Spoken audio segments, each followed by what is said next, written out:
सभी को हमारे YouTube channel B R mission YouTube channel में स्वागत है।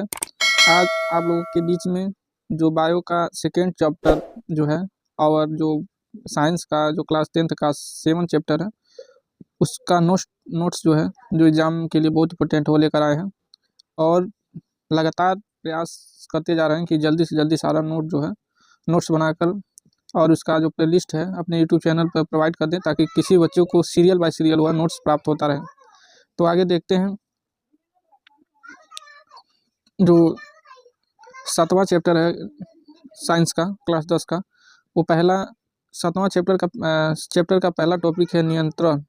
नियंत्रण क्या होता है तो नियंत्रण के बारे में आज हम जानते हैं।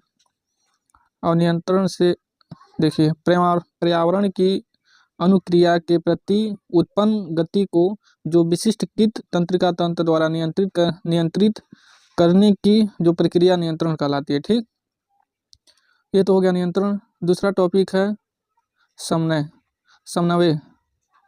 समन्वय क्या है तो समन्वय उद्दीपक के प्रति उचित प्रतिक्रिया उत्पन्न करने के लिए किसी जीव के विभिन्न अंगों का परस्पर सुसंगठित ढंग से कार्य करना समन्वय कहलाता है। ठीक है, आगे देखते हैं। तो फिर उद्दीपन क्या है, ये भी एक सवाल बनता है। तो उद्दीपन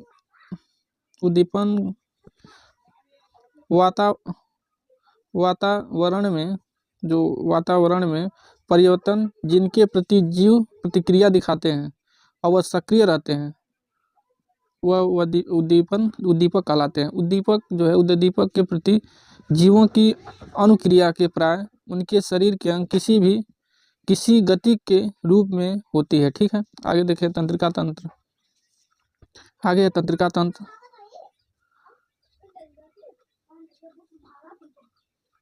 तो तंत्रिका तंत्र देखते हैं। तंत्रिका तंत्र क्या होता है तो पहले देखते हैं तंत्रिका उत्तक। क्या देखते हैं, तंत्रिका उत्तक। तो तंत्रिका तंत्र का निर्माण तंत्रिका उत्तक द्वारा होता है। यह तंत्रिका उत्तक न्यूरॉन के बने होते हैं। ठीक है, आगे देखते हैं।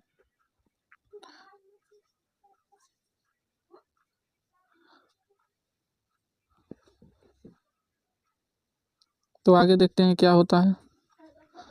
तंत्रिका जो है तंत्रिका कोशिका अत्यधिक जटिल तथा सबसे लंबी लगभग 1.5 मीटर से 4 मीटर तक लंबी होती है। ठीक, इसकी लंबाई अगर पूछ दिया जाए तो एक तंत्रिका कोशिका न्यूरॉन की संरचना। ठीक, तंत्रिका तंत्र की लंबाई कितनी होती है तो 1.5 मीटर से 4 मीटर तक लंबी होती है। उसके बाद प्रत्येक तंत्रिका कोशिका भ्रूणीय अवस्था में एक न्यूरोप्लास्ट से बनती है। ठीक, उसके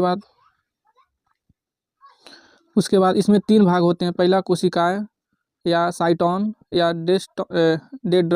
डेड्रांस, उसका एक्सॉन है। ठीक है, उसके आगे देखते हैं ग्रहणी क्या है। ग्रहणी को देखते हैं।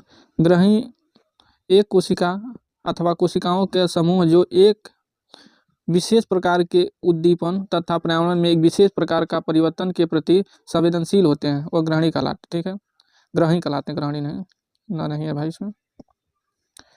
तो देखिए जो कहने में आसानी है उसी को बोलना, क्योंकि हमको मेरा ब्रेन जिस तरह से समझाएंगे उस तरह से वो समझेगा। ठीक है, उसके बाद देखते हैं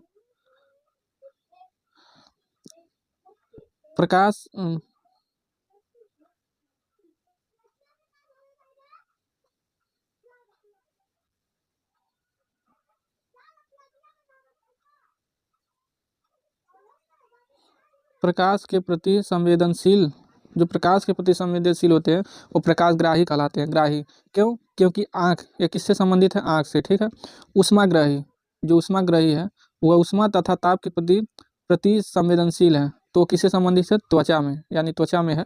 त्वचा से ही ना ऊष्मा और ताप के प्रति संवेदनशील होंगे। ध्वनिग्राही क्या है, ध्वनि के प्रति संवेदनशील है वह कर्ण में यानी कान में। ठीक है, उसके बाद द्रवग्राही यानी गंध के प्रति संवेदनशील है, तो इससे किससे संबंधित है, नाक में। ठीक, स्वादग्राही यानी स्वाद के प्रति संवेदनशील है, जीवा। यानी हमारे जो 5 सेंस ऑर्गन है। ठीक है, हमारे शरीर में कितने सेंस ऑर्गन है, 5। पहला है आँख।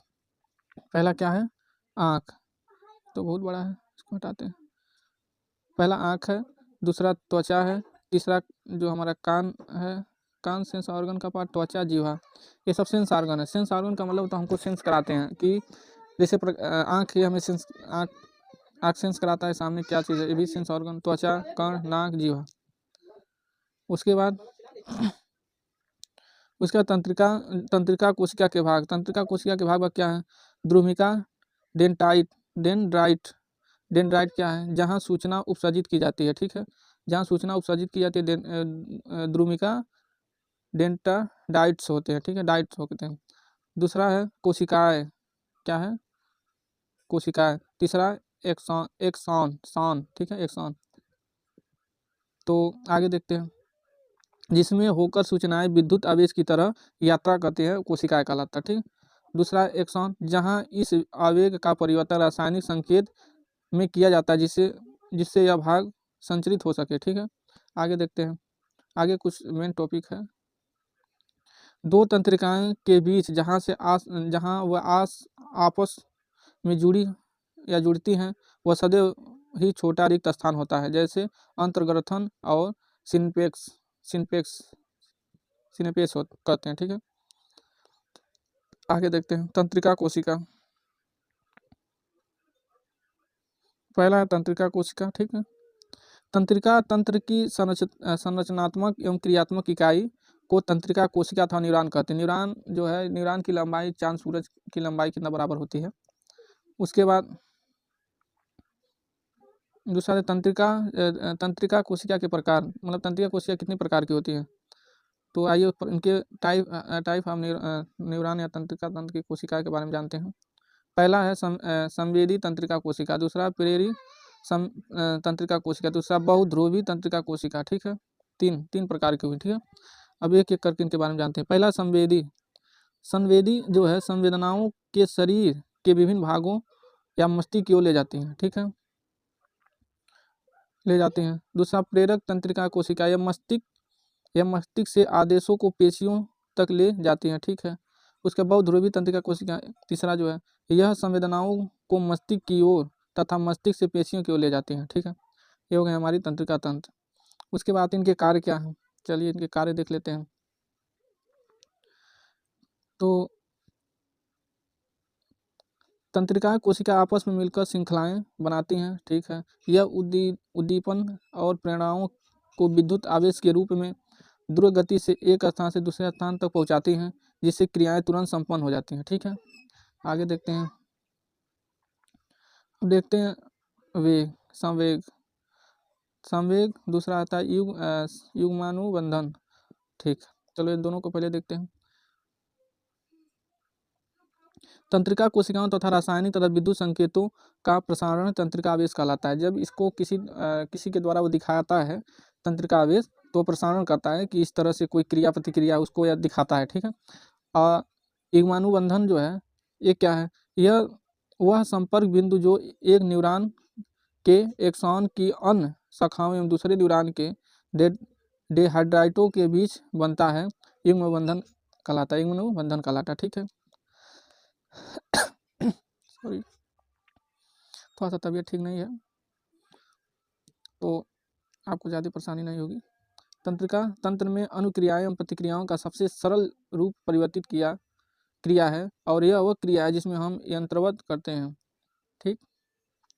गर्म प्लेट छूने पर हमारे हाथ को दूर हटाना प्रतिवर्तित क्रिया का उदाहरण है। जैसे मान लीजिए कोई चीज़ गर्म है, तो उसको हम छूने से पहले, जैसे ब्रेन का काम होता है सिग्नल देना, जैसे हमारे शरीर में कोशिकाएं होती है, जैसे न्यूक्लियस होता है जिसके पास सारा इन्फॉर्मेशन होता है, उसी तरह ब्रेन को हमारे शरीर की सारी क्रिया प्रतिक्रिया का संदेश जो ब्रेन को होता है, तो ब्रेन अपने हिसाब से उसको सर्टिफाई करता है। उसी तरह से जैसे कि ब्रेन को बिना सूचित किए, अब मान लीजिए आप हाथ किसी चीज़ पर टच करें, वो जिस चीज़ पर टच करें, वहाँ क्या जो चीज़ें हैं वो बहुत ठंडी हैं, तो आपको अगर ब्रेन सूचना देगा कि हटाइए, तब तक तो आपका हाथ क्षति पहुंच जाएगा। इसीलिए तंत्रिका तंत्र में जो प्रतिवर्तित क्रिया है कि तुरंत अपनी क्रिया प्रतिक्रिया देती है, यानी आपका तंत्रिका न्यूरॉन जो है वो तुरंत क्या होता है, अपना प्रतिक्रिया देके उसको हटा देता है। यही इसमें कह रहा है कि गर्म प्लेट छूने जाने पर हमारे हाथ का दूर हटना प्रतिवर्तित क्रिया का उदाहरण है, ठीक है। आते हैं इसके बाद वे क्रियाएं जिन्हें हम अपनी इच्छा अनुसार नहीं कर सकते वो प्रतिवर्ती क्रिया कहलाती है। सबसे ये जो प्रतिक्रिया है ये अपनी इच्छा अनुसार हम नहीं करते, ये प्रतिवर्ती क्रिया है। यह क्रिया मेरुरज्जु द्वारा नियंत्रित होती है, मेरुरज्जु द्वारा नियंत्रित होती है। ठीक है। टहलना, यह क्रियाएं जिन्हें हम अपनी जो है ये क्रियाएं जिन्हें हम अपनी इच्छा अनुसार कर सकते हैं वह ऐच्छिक क्रियाएं कहलाती है। अतः टहलना एक ऐच्छिक क्रिया है और ये मस्तिष्क द्वारा नियंत्रित होती है। जैसे हम टहलने जाते हैं, दौड़ते हैं, ये हमारी एक मतलब अपनी ऐच्छिक क्रिया है, जो हमारी इच्छा है, यानी यह प्रतिवर्ती क्रिया नहीं है। ये ऐच्छिक क्रियाएं हम चाहे तो रुक भी सकते हैं, हम जइबे मत करें, ये तो अपना खुद का एक फंक्शन है, इस प्रतिवर्ती क्रिया का वो नहीं है। ठीक है। उसके बाद देखते हैं प्रतिवर्ती चाप क्या होता है। प्रतिवर्ती क्रिया जो अपनाया गया मार्ग प्रतिवर्ती चाप कहलाता है। ठीक है। प्रतिवर्ती चाप अनुक्रिया के शीघ्र होने देता है। एक इस प्रकार का प्रतिवर्ती चाप संबंध का स्थान और बिंदु होना चाहिए जहां आगत तंत्रिका या निर्गत तंत्रिका एक दूसरे से मिलते हैं। संपूर्ण शरीर की तंत्रिका मेरुरज्जु में मस्तिष्क को जाने वाले रास्ते में एक बंडल में मिलती है। प्रतिवर्ती चाप उसी मेरुरज्जु से बनते हैं। ठीक है। अब आते हैं मस्तिष्क। मस्तिष्क क्या है? मानव मस्तिष्क, तो ये मुख्य बिंदु है। तो मस्तिष्क अत्यंत महत्वपूर्ण अंग है। यह अत्यधिक कोमल होता है जो कपाल में सुरक्षित रहता है। यह चारों ओर से द्विस्तरीय झिल्ली में घिरा होता है। ठीक है। मस्तिष्क के भाग, तो मस्तिष्क के भाग के बारे में देख लेते हैं। तो मस्तिष्क के 3 भाग होते हैं। कौन कौन से? पहला होता है अग्र मस्तिष्क, ठीक। उसके बाद मध्य मस्तिष्क, उसके बाद पश्च मस्तिष्क। ठीक है। तीनों मस्तिष्क होते हैं, तीनों का कार्य अलग अलग होता है। आज आपको पता होगा मस्तिष्क से हम क्या क्या करते हैं, इनका कार्य क्या है। ठीक है। आपने अभी सुना है कि हमारा ब्रेन जो एक ही है, लेकिन आपको ये नहीं पता कि ब्रेन के भी 3 भाग हैं और तीनों के अलग अलग फंक्शन यानी कार्य करने के तरीके हैं। तो पहले हम देखते हैं अग्र मस्तिष्क। तो अग्र मस्तिष्क का कार्य क्या है? तो अग्र मस्तिष्क के बारे में देखते हैं। देखो, इसके अंतर्गत जो है धौड़ पिंड या प्रमस्तिष्क या जो है डायनिक्स फलान आते हैं। ठीक है। यह ध्रुवण पिंड या गंध ज्ञान में प्रमस्तिष्क जो है समृद्धि सोचने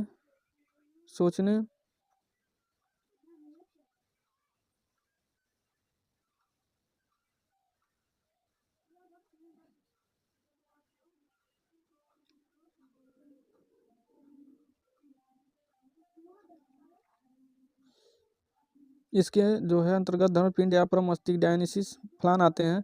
यह धर्मपिंड गंध ज्ञान के प्रमस्तिष्क समृद्धि सोचने विचारने तर्क शक्ति आदि तथा डायनिसिफेलॉन भूख प्यास नींद या नियंत्रण उपचय आदि के केंद्र होते हैं।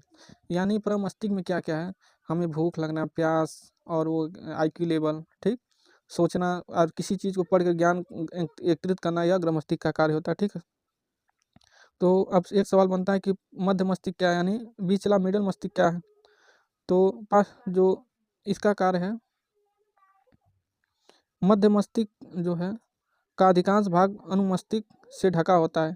यह दृष्टि ज्ञान कराता है, दृष्टि ज्ञान, अंदरूनी ज्ञान कराता है, दृष्टि ज्ञान। ठीक है। उसके बाद आते हैं पश्च मस्तिष्क। तो पश्च मस्तिष्क का कार्य क्या है ये देख लेते हैं। इसके अंतर्गत अनुमस्तिष्क, पोन्स तथा मस्तिष्क का गुच्छ आता है। ठीक है। बाकी आगे पोन्स देखते हैं तो क्या है।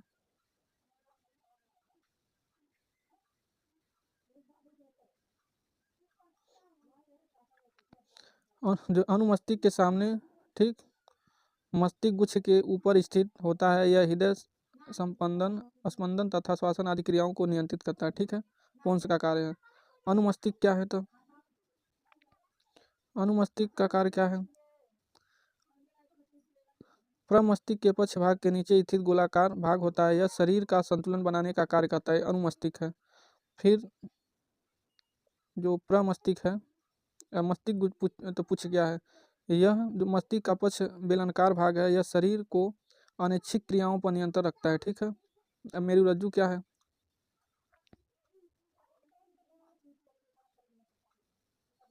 मस्तिष्क का पक्ष भाग लंबा होकर कपाल के पक्ष घोर पर उपस्थित महागंध से निकलकर रीढ़ की हड्डी में फैला रहता है, यह मेरुरज्जु कहलाता है। रीढ़ की हड्डी केशरुकियों की बनी होती है, इसके मध्य में एक तंत्रिका नाल होती है। ठीक है।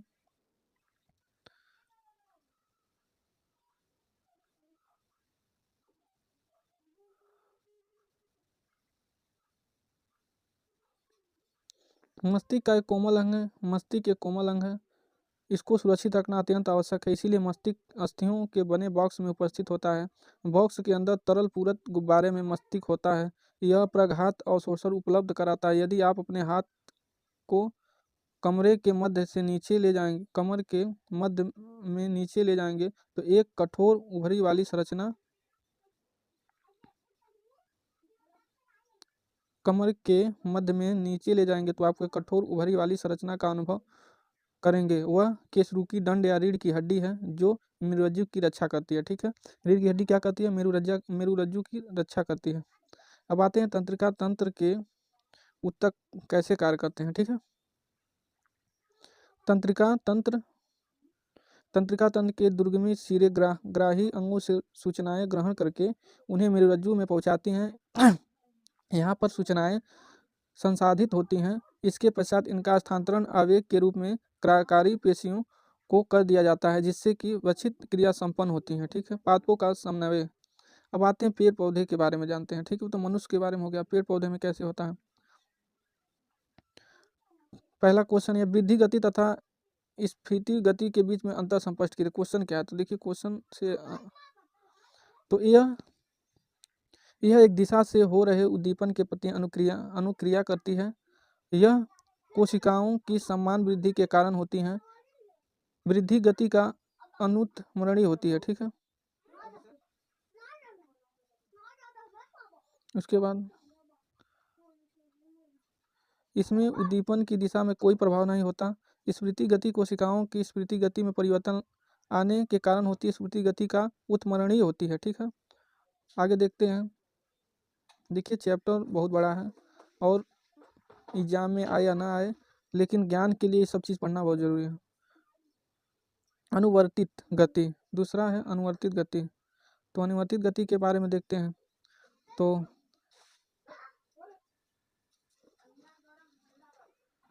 उसके बाद देखते हैं इसमें उद्दीपन की गति की दिशा का निर्धारण होता है। दूसरा, इसमें स्थिर पौधों द्वारा प्रदर्शित वक्रता गति होती है। इसमें उद्दीपन के आधार पर पुनरावर्ती गति की अनेक प्रकार की होती है, जैसे प्रकाश अनुवर्तन, गुरुत्वानुवर्तन, रासायनिक अनुवर्तन आदि। उसके बाद देखते हैं अनुचलन गति। तो अनुचलन गति में क्या क्या है? तो पहला है इसमें उद्दीपन गति की दिशा का निर्धारण नहीं करता। उसके बाद दूसरा, इसमें संपूर्ण पादप तथा इनके किसी भाग में स्थान परिवर्तन होता है, यह अनुचलन गति है। उद्दीपन के आधार पर अनुचलन गति की अनेक प्रकार की होती है, जैसे प्रकाश अनुचलन और अनुचलन आदि। उसके बाद देखते हैं प्रकाश अनुवर्तन और गुरुत्वानुवर्तन में अंतर क्या है।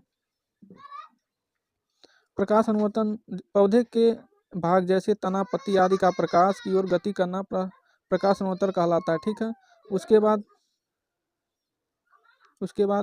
पादपों में प्रकाश अनुवर्तन ऑक्सी हार्मोन के कारण होता है। ठीक है।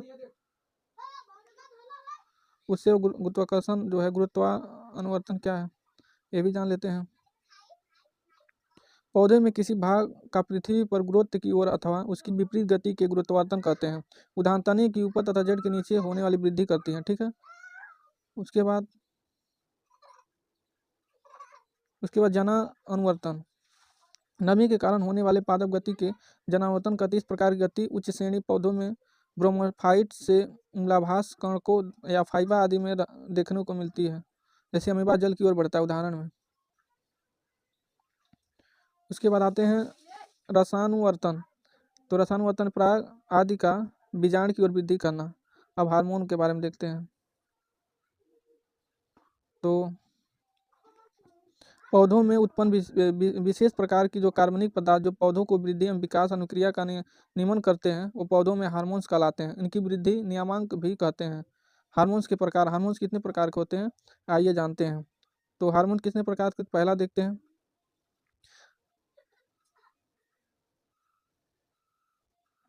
पहला है ऑक्सीसन ऑक्सीसन्स, उसका जिब्रेलिसन, उसके बाद साइटोकाइनिन्स, उसके बाद एक्सिसिक अम्ल, उसके बाद एथाइलिन। ठीक है, थोड़ा सा गड़बड़ाया जा रहा है लेकिन ठीक है। तो ऑक्सीसन क्या होता है, ऑक्सीसन के बारे में देखते हैं। कोशिकाओं में जो है विवर्धन करना, कोशिका विभाजन में सहायता करना, फलों पत्तियों को असमय गिरने से रोकना, कायिकी प्रजनन की सहायता करना, खरपतवार आदि पर नियंत्रण आदि कार्य करना, यह ऑक्सीसन कहलाता है। ठीक है, ऑक्सीसन कहलाता है। उसके बाद आते हैं जिब्रेलिनस। जिब्रेलिनस क्या है, तो इनके बारे में देखते हैं। तनों की लंबाई में वृद्धि करना, बीजों में अंकुरण को बढ़ाना, पुष्पों के गिरने में सहायता करना, कुछ पौधों में अनिषेकक फलन उत्पन्न करना आदि जिब्रेलिन्स कहलाता है। जिब्रेलिन्स अब सही है। अब देखते हैं साइटोकाइनिन्स। साइटोकाइनिन्स क्या है, तो साइटोकाइनिन्स के बारे में आपको बताते हैं। कोशिका विभाजन को प्रेरित करता है, जीवाणु को नष्ट करता है और सुतावस्था को नष्ट करता है, ये साइटोकाइनिन्स कहलाता है। ठीक है, एक्सिसिक क्या है, एब्सिक्स क्या है, एब्सिक्स के बारे में जानते हैं, अम्ल, एब्सिक्स अम्ल। तो इसका कार्य क्या है, इसके बारे में देखते हैं। पौधों की वृद्धि को नियंत्रित करता है, प्रोटीन को संश्लेषण में प्रोत्साहित करता है, सूखे की स्थिति में रंध्र को बंद करता है आदि कार्य करता है, यह एब्सिक्सिक अम्ल कहलाता है। ठीक है, इथाइलिन। अब इथाइलिन को देखते हैं, इथाइलिन का कार्य क्या होता है, तो यह फलों के पकने में सहायक होता है, तनों के जो फूलने में सहायक होता है, मादा पुष्प की संख्या को बढ़ाता है आदि कार्य करता है इथाइलिन। अब देखते हैं हार्मोन्स में अंतर।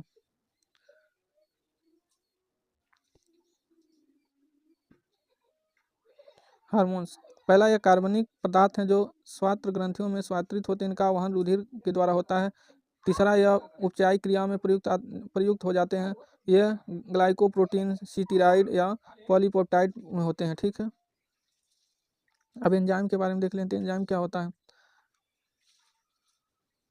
पहला, यह सभी कार्बनिक पदार्थ जो बाह्य स्वात्र ग्रंथियों में पाचन रस में पाए जाते हैं, इनका वहन नालिकों द्वारा होता है, उपचारिक क्रिया में प्रत्येक कार्य करते हैं। यह चौथा, यह प्रोटीन होते हैं। ठीक है,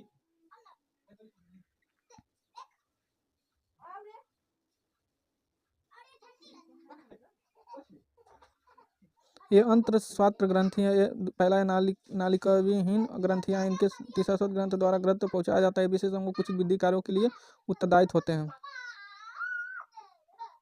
उसके बाद एक है बाह्य ग्रंथियाँ, बाह्य स्वात्र ग्रंथियाँ। पहला है ये नालयुक्त ग्रंथियाँ, इनके नाल द्वारा शरीर में भीतर पहुंचाया जाता है, भोजन एवं बाह्य पदार्थों का कार्य का निरूपण करते हैं। ठीक है, उसके बाद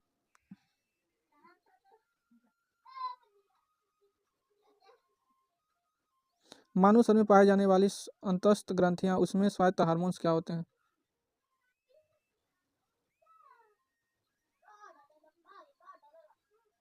किसी कारणवश वीडियो को रोक दिया गया था, फिर से आपको आगे देखते हैं। उसके बाद देखते हैं भोजन या ब्रह पदार्थों का कार्य करने का निपुणन होती है। आगे देखते हैं, जो लास्ट हमको लगता है लास्ट है, मानव शरीर में जो ग्रंथियां उनके बारे में देखते हैं। मानव शरीर में पाई जाने वाली अंतस्त्रोव ग्रंथियां, उसमें स्वात्रवित हार्मोन्स। पहला हार्मोन्स क्या है, पीयूष ग्रंथि, बच्चे रो रहे हैं। यह मस्तिष्क में स्थित होती है और यह मटर के दाने के बराबर बड़ी होती है, यह मास्टर ग्रंथ भी कहा जाता है। निम्नलिखित हार्मोन स्वात्रित होते हैं। उसके बाद यह वृद्धि हार्मोन, जो ये वृद्धि यह GH कहते हैं, ये अस्थियां उत्तक की वृद्धि को नियंत्रित करती है। उसके बाद anti diuretic hormones. Anti diuretic hormones क्या है, यह इसे ADH कहते हैं, वृक्क द्वारा जल को पुनः अवशोषण में नियंत्रित करता है। उसके बाद C है, यह एक्टिसोन निर्माण के लिए अधिवृक्क कार्टेक्स को उत्सर्जित करता है। यह डाइस्ट्रोजन स्वर के लिए अंडाशय में उत्तेजित करता है। E थायरिक्सिन के स्वात्र के लिए थायराइड ग्रंथि को उत्तेजित करता है। अब देखते हैं थायराइड ग्रंथियाँ। यह गले में स्थित होता है, इससे थायरॉक्सिन हार्मोन स्राव होता है। थायरॉक्सिन उपचयन वृद्धि की दर को नियंत्रित करता है। इसकी कमी से गलाकंठ रोग हो जाता है। अधिकता से भीमकाइसा रोग उत्पन्न हो जाता है। उसका कहते हैं अमाशय। यह लैंगहैंस की दीपिकाओं का बीटा कोशिका में इंसुलिन हार्मोन्स का स्राव, इसकी कमी मधुमेह रोग हो जाता है। अग्नाशय में उसके बाद देते हैं अधिवृक्क ग्रंथि। अब ये क्या होती है? इसमें एक एक्टिसोन का स्राव होता है। एक्टिसोन प्रोटीन में शर्करा में बदलने का कार्य करता है। फिर देखते हैं अंडाशय। फिर आते हैं विसरण। इन दोनों को एक साथ देख लेते हैं। जो एक्सोटोजन तथा प्रोस्टोरान का स्राव करता है, यह हार्मोन मादा के लक्षणों में विकास करता है। और यह दूसरा है विसरण जो है एस्टोटेरान का स्राव करता है, हार्मोन को नर लक्षणों में विकास करता है। बाकी वीडियो समाप्त हुआ है। इस चैप्टर पूरा कंप्लीट है। अगर आपको वीडियो अच्छा लगे तो प्लीज़ सब्सक्राइब करें।